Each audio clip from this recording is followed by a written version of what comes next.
An impermanent loss is that which results when a liquidity provider suffers a loss when the price of the assets change after adding them to the liquidity pool. That is quite a mouthful, but don't worry because I will break it all down. Let's say that Ivy is a liquidity provider in an ETH and DAI liquidity pool. The pool has a total of 10 ETH and 1000 DAI. That includes Ivy's as well as other liquidity providers.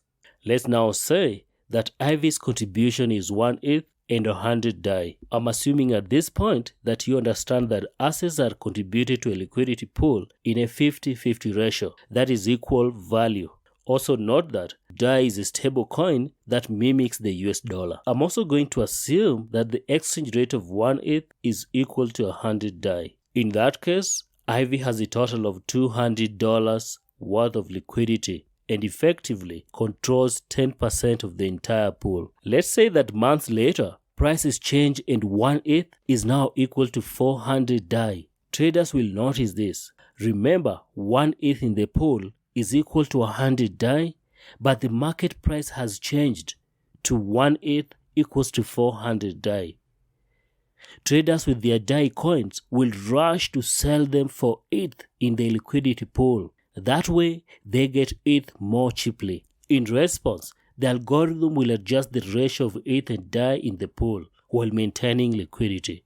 Let's say that this ratio is now 5 ETH and 2000 DAI. Liquidity is still 10,000, which is the product of the two balances.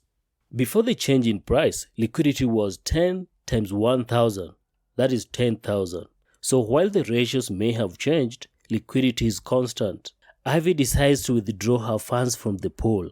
Let's see what she gets. Remember, she controls 10%, that is 0.5 ETH and 2000 DAI. Convert that to dollars and you get $400. What I've done is multiply 0.5 ETH by the current price of 400 to get 200 DAI. Add it to 200 DAI to get 400 DAI, which is $400. Ivy has made $200 on top of her original $200 contribution. So why are we talking about a loss? Let's say that Ivy did not provide the liquidity and instead held the assets. She would be worth $500. The difference between $500 and $400 is what is known as an impermanent loss. An impermanent loss is usually temporary as prices soon stabilize. However, if you withdraw before that, the loss becomes permanent. An impermanent loss can be particularly serious if you had a large amount of liquidity. However, remember, Ivy is also paid transaction fees from those trading with the liquidity. In fact, Ivy is entitled to 10% of the total fees in the liquidity pool. If the fees are substantial, they can compensate for the impermanent loss. Hopefully you got value from this video. Kindly give it a thumbs up and subscribe to my channel. Thanks for watching and I'll see you in the comments.